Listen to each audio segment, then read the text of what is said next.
Alright, I'm back working on the truck today, believe it or not.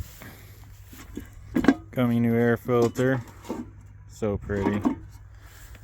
It's actually a Baldwin. I've never used a Baldwin in a Ford pickup like this, so let's see how that goes. It's got a lot more pleats in it though than the old one, so it'll be a better flowing filter.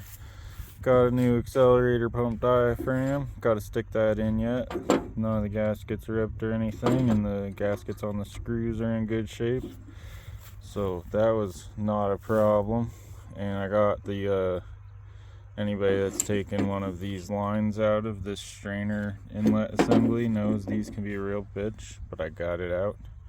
And I got the clutch master cylinder and a nice big old Group 31 battery. I almost put the right battery for the truck in there, which was a Group 24, but I'd rather have more power than I need in case I need to be jump starting a tractor or something like that. It's alive!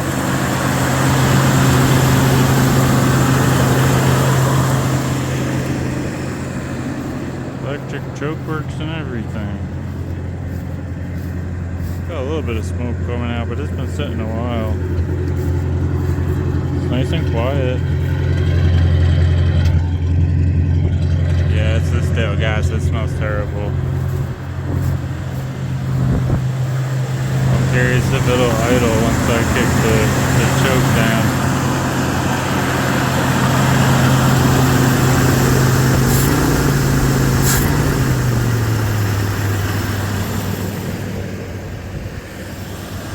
Guess it's working. Put the air cleaner on. After a little bit of monkeying around, it sounds pretty nice. Charging at 14 volts. The throttle was sticking a little bit. It was hanging up, not idling down quite low enough, but it's amazing how quiet this is. It's a big long exhaust though, so pretty freaking excited. The exhaust smells really good too. But hopefully I don't have to do too much to it. I gotta throw that clutch master cylinder in it and I'll be driving it up to put the body on it. Oh boy, it's beautiful. I still can't believe how quiet this is.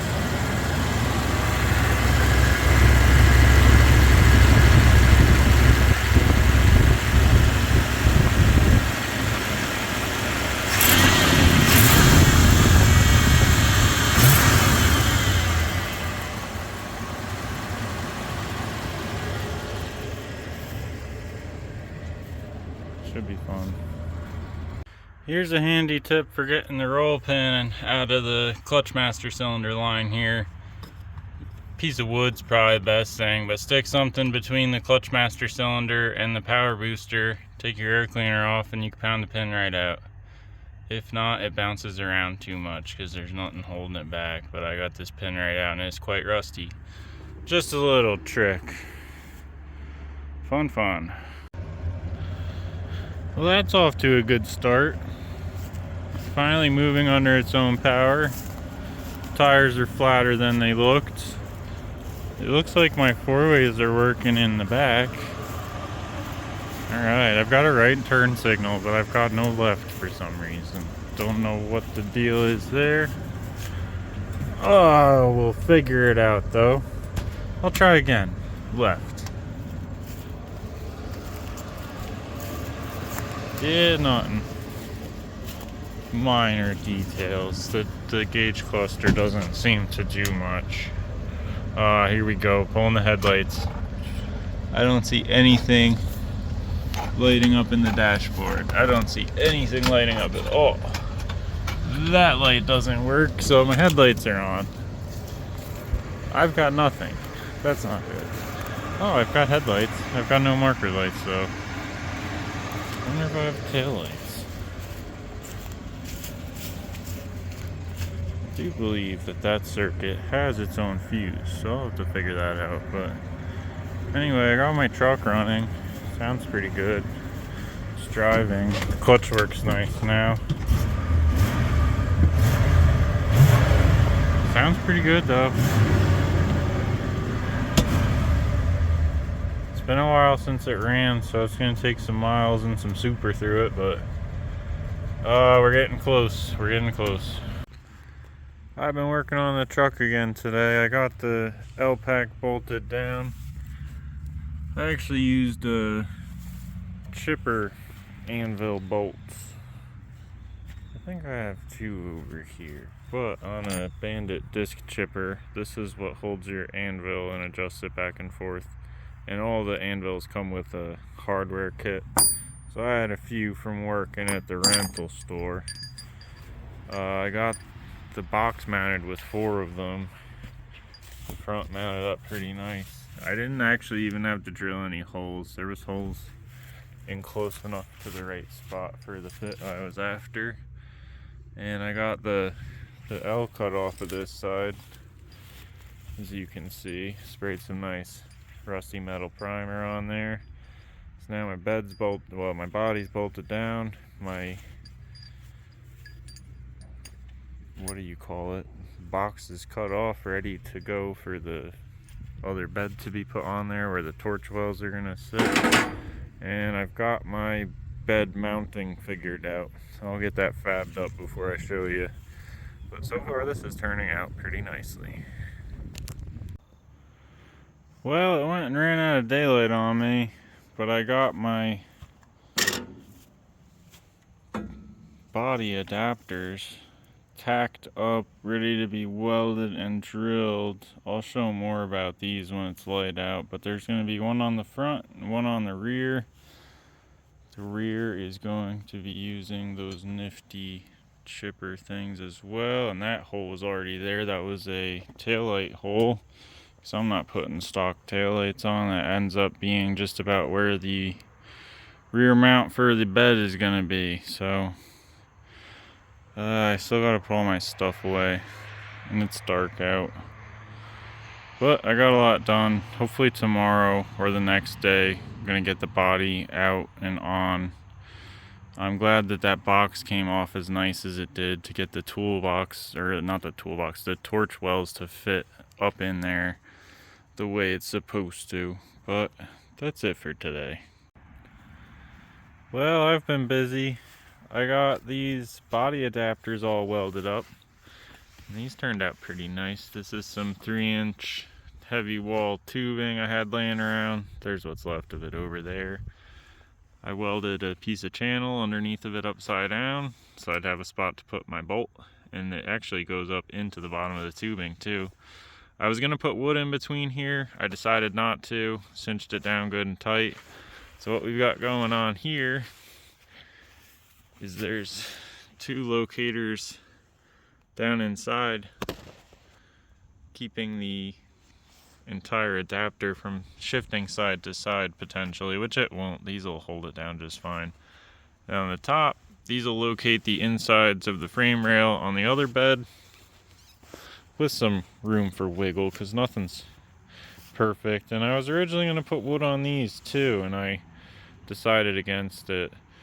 But what's going to go on here is that the old bed has a piece of angle iron welded on just like this, with a piece of 1/2-inch rod coming through with a nut and a washer on top, and it used to sandwich against the truck frame, kind of like this. But I'm going to weld a piece of threaded rod to the back corner of this channel coming up. I'll go on the side that's not in the shadow of the sun. I'm going to weld a piece in the corner of the back, and that'll locate my bed perfectly. So the rear is mounted rigid with those chipper anvil bolts.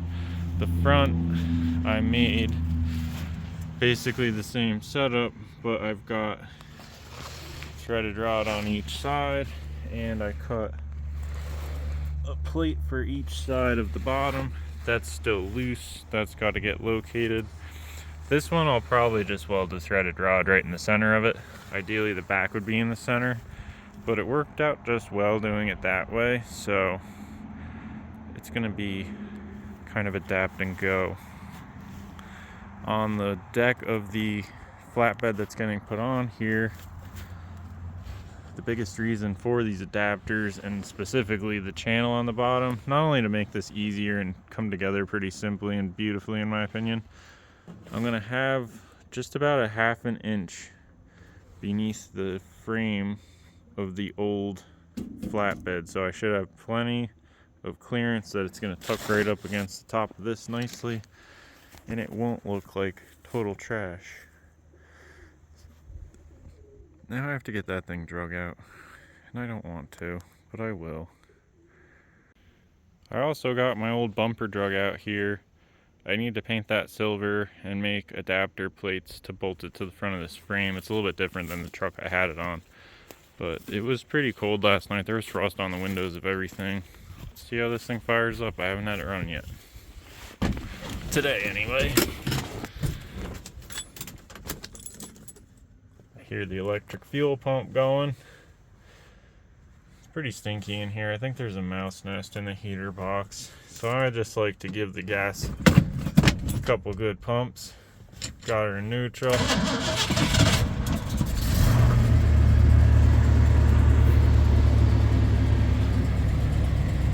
I'm so used to having a tachometer. My old truck like this had a tachometer in the dash.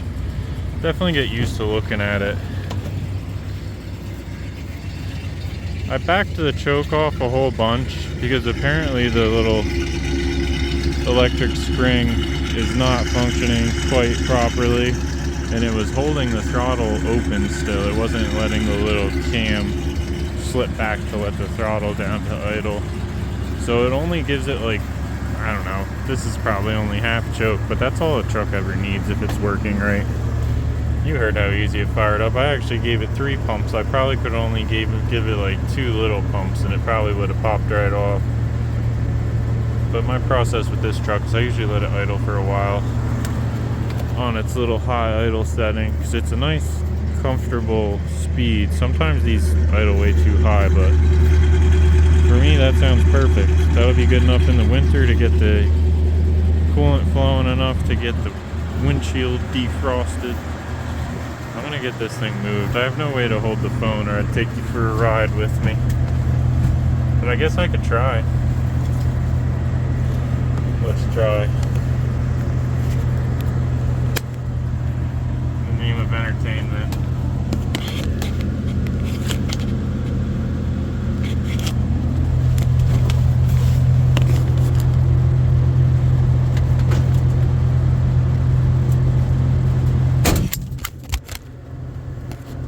Well, that worked well, didn't it?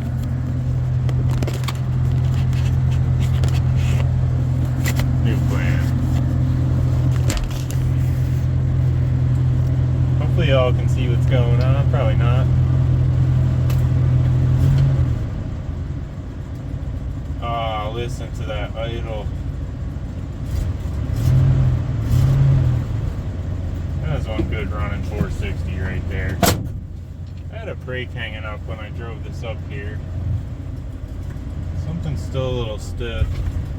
It's not the parking brake though.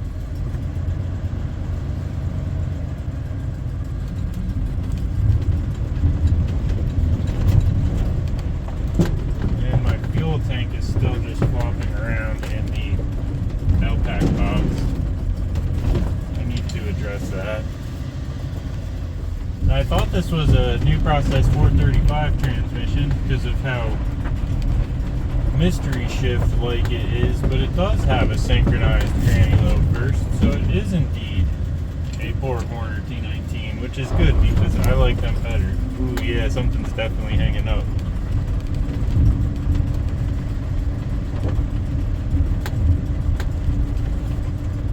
Well, I'm curious what's hanging up. It's been sitting a long time. Somehow the brakes have pedal, but I'd imagine it's probably one of the front calipers hanging up. I'm gonna take it down the road before I go tearing into it though, see what gets hot. I don't want to get too carried away yet. I really just need to get it moved now. Seems pretty good though. It's different.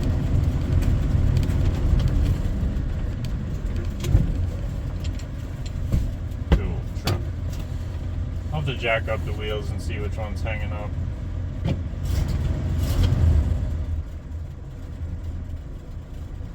Oh but it's idling.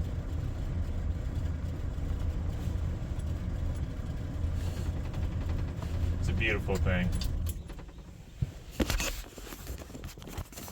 There you go.